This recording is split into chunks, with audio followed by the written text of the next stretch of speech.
2 जुलाई 2020 जब कानपुर के विक्रू गांव में रात के अंधेरे में उठने वाली गोलियों की गूंज पूरे प्रदेश में सुनाई दी थी। गैंगस्टर विकास दुबे और उसके गुर्गों को पकड़ने गई यूपी पुलिस पर हुई बारूदों की बारिश से ही सत्ता में बैठी योगी सरकार की साख पर बट्टा लग गया था। ये वही दिन था जब विक्रू गांव की गलियां पुलिस वालों की लाशों से पट गई थी। रात के अंधेरे में लिखी गई रक्त चरित्र की वो दास्तां जो आज भी प्रदेश के पृष्ठ पर किसी दाग की तरह चस्पा है। विक्रू के बहसियों ने पुलिस कर्मियों पर ऑटोमेटिक हथियारों से हमला किया।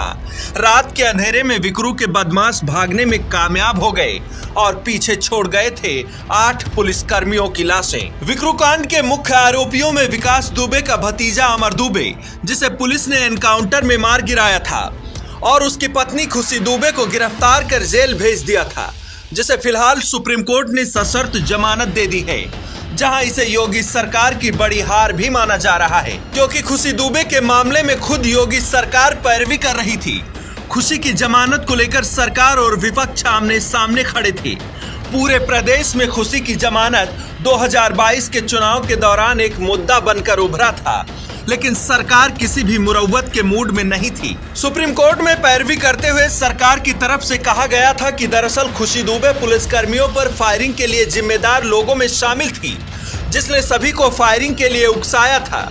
सुप्रीम कोर्ट में सरकार की तरफ से जमानत का विरोध करते हुए कहा गया कि खुशी दुबे का व्यवहार जेल कर्मियों के साथ भी ठीक नहीं है। अक्सर वो झगड़े लड़ाई करती रहती है। सरकार की तरफ से ये भी कहा गया कि खुशी दुबे उसी गैंग का हिस्सा है जिसे शासन प्रशासन ने मिलकर साफ किया है, और अगर उसे जमानत मिल गई तो फिर गैंग फिर से सक्रिय हो जाएगा। सुप्रीम कोर्ट ने आदेश देते हुए कहा कि खुशी दुबे उस वक्त महज 17 साल की थी, जिसे लेकर ट्रायल भी शुरू हो चुका है।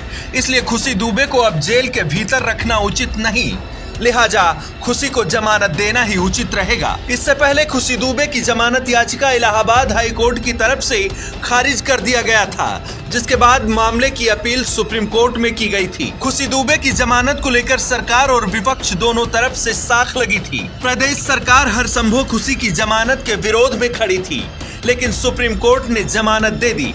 अब इसे सरकार की बड़ी हार के रूप में देखा जा रहा है।